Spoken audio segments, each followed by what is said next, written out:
una libertad.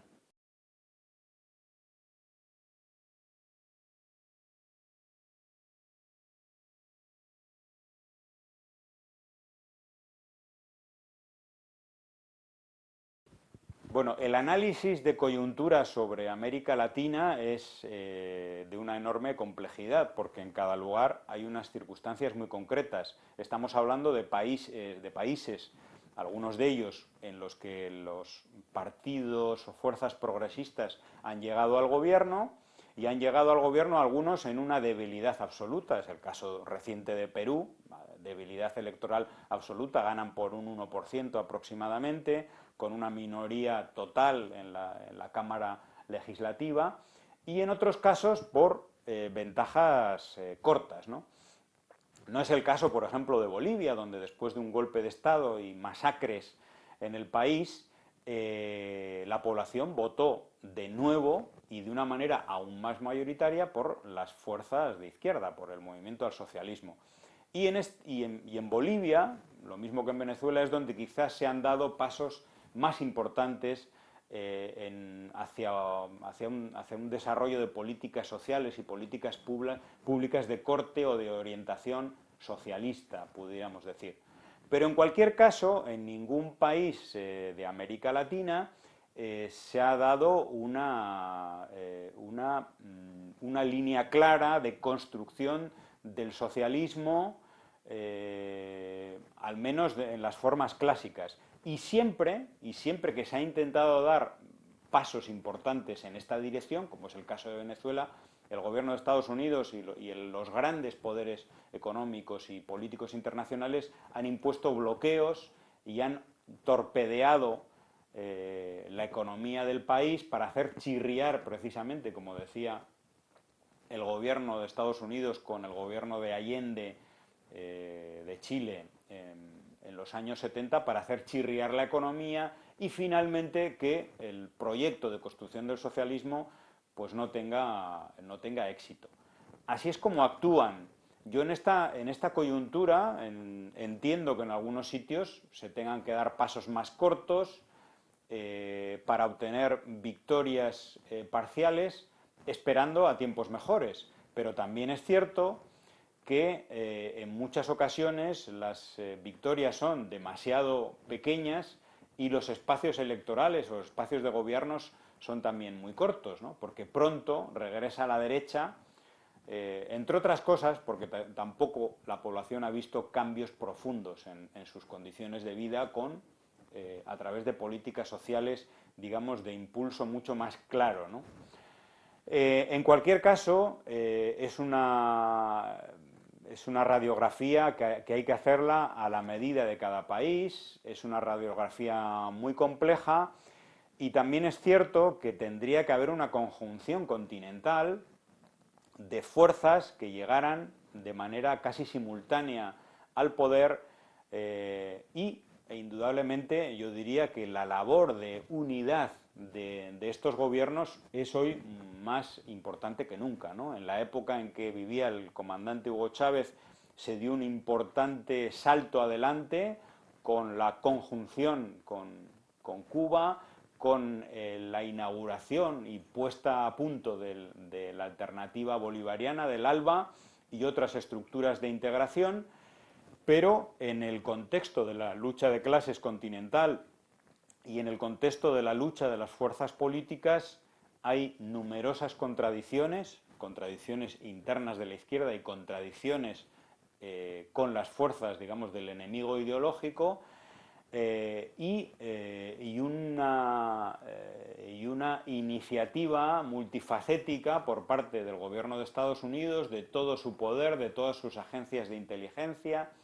de las leyes que impactan en terceras fuerzas y en terceros países para hacer torpedear y hacer descarrilar estos intentos de integración. Yo no me atrevería a dar lecciones a ningún país, pero sí es cierto que desde la izquierda internacional echamos de menos, ¿no? Pasos más claros, más firmes hacia políticas sociales y políticas en los países de América Latina con un tinte, vamos a decir, más revolucionario.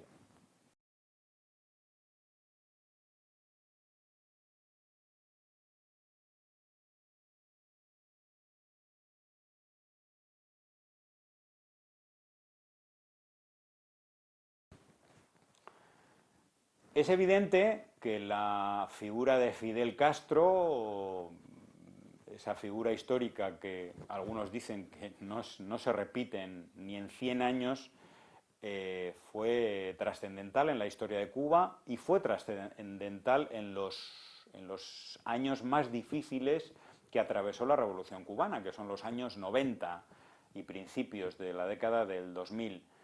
Posiblemente sin una figura como la de Fidel, aglutinadora, pues habría sido todavía mucho más difícil la supervivencia de la revolución, aquellas circunstancias económicas y de aislamiento político internacional tan serias. Actualmente, sin Fidel y sin Raúl, aunque Raúl está presente en la política del país, pero de una manera más simbólica, con la presidencia de Miguel Díaz-Canel, indudablemente las fuerzas de la reacción, el gobierno de Estados Unidos, la contrarrevolución, están tratando de dar el tiro de gracia a la revolución, o al menos hacer debilitar el proceso revolucionario de tal manera que en unos años caiga, ¿no? Yo creo que si Fidel, en los incidentes de agosto de 1994, en los que hubo apedreamiento de vidrieras de hoteles, en unas circunstancias violentas similares a las de julio del año pasado, si Fidel salió a las calles precisamente para decir, bueno, si hay piedras, yo también quiero recibir alguna, y de alguna manera una aceptación absolutamente mayoritaria de su gesto por parte de la población, y aquello sirvió de alguna manera para calmar los ánimos. En el caso de los incidentes de julio de este año, cuando Miguel Díaz-Canel sale a las calles, llega a San Antonio de los Baños, uno de los centros de las protestas, y da la cara, también ha sido muy aceptado por la población. Y yo diría que este presidente es un presidente muy realista, muy con los pies en la tierra, muy trabajador, lo estamos viendo todos los días en varios actos, no solamente con dirigentes del país, sino con dirigentes, líderes comunitarios en las poblaciones y en los barrios con mayor índice de problemas sociales acumulados, con peores condiciones de vivienda, de agua, de saneamiento. Ahí está visitándolos, buscando soluciones y sobre todo apelando al poder popular, a la participación de la gente. Está apostando mucho por la democracia socialista en su sentido más pleno, en el sentido en que no se ha podido desarrollar por obstáculos internos, por burocratismo, por desidia. Bueno, está azuzando a los dirigentes intermedios y bajos, está empoderando a los delegados y delegadas del pueblo, de base, los que están en las comunidades, dándoles o recordándoles que tienen el poder para ejercerlo, y yo creo que esa es la medida, es la salida. No puede solucionar los problemas económicos todos porque la asfixia al país es brutal, pero está diciendo, bueno, podemos solucionar en la medida en que tenemos poder popular algunas cosas, y ustedes van a poner el orden de prioridad de solución de esas cosas. Yo creo que es no solamente una medida inteligente, sino es muestra del talante democrático de este gobierno, con todos sus errores, y porque estamos hablando de que la Revolución Cubana no solamente es obra de barro humano, como decía Eduardo Galeano, y por supuesto sometida al error de los seres humanos, sino que además está hecha en las peores condiciones posibles, ¿no? Está tratando, como decía Cintio Vitier, de construir un parlamento en una trinchera, y también está tratando de construir la justicia social y el desarrollo social prácticamente sin recursos, en un cerco económico por parte de quienes dominan la economía del mundo y tienen la máquina de hacer el dinero, que es el dólar, ¿no?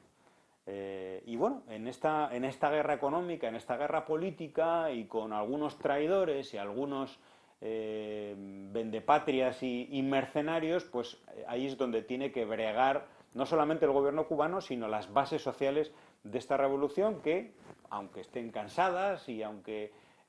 haya inconformidad por muchas cosas, pues siguen ahí, ¿no? Siguen siendo la mayoría de la población.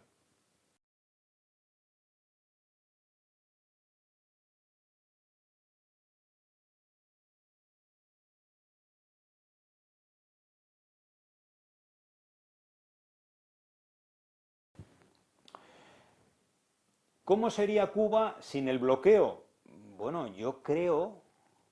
que la evidencia la tenemos en que Cuba, que es un país del tercer mundo, un país del sur, con un bajo nivel de desarrollo económico, es capaz de conseguir lo que no ha conseguido la mayor parte de los países más ricos del mundo, que es, por ejemplo, producir hasta 5 vacunas distintas contra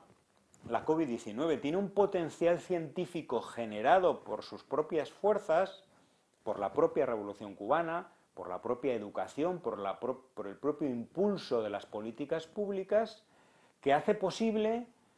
que tenga una industria médico-farmacéutica de primer nivel, súper potente a nivel mundial. Eso nos da la medida de lo que sería capaz Cuba de conseguir si no tuviera bloqueo. Están diciendo que los problemas económicos provocados por el bloqueo son culpa del gobierno cubano. Que levanten el bloqueo.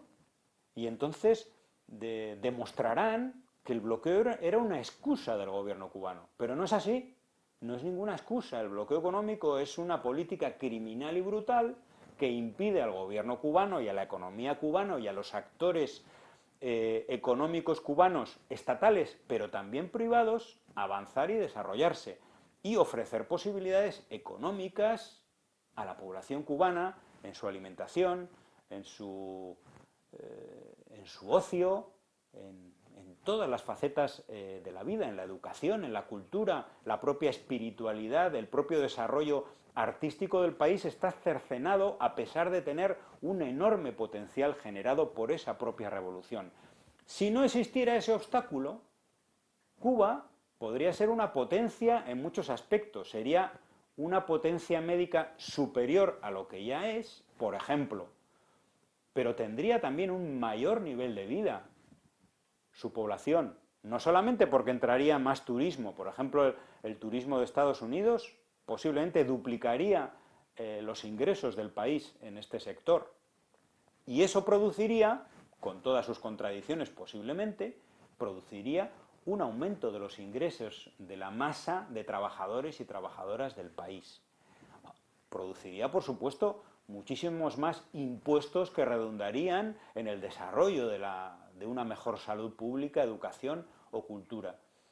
Pero Cuba podría exportar muchísimos más productos, podría desarrollar su industria, podría captar inversiones también de Estados Unidos en las condiciones soberanas de las leyes cubanas,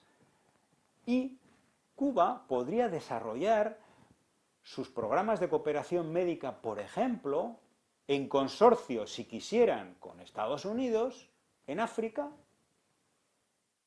con muchos más recursos, y eso sería para beneficio no solamente de Cuba y no solamente de Estados Unidos, sino también para beneficio del mundo. El problema es que Estados Unidos, el imperialismo, no quiere eso, necesita barrer del mapa el ejemplo de Cuba, necesita barrer a la revolución cubana y necesita decirle al mundo que el socialismo es una vía imposible, es una vía ineficiente y es una vía que no conduce a nada bueno, ¿no? Pero en vez de dejar que el socialismo demuestre que es un fracaso, lo tratan de hacer fracasar, ¿no? De una manera artificial, que es impidiendo desarrollar todas sus potencialidades.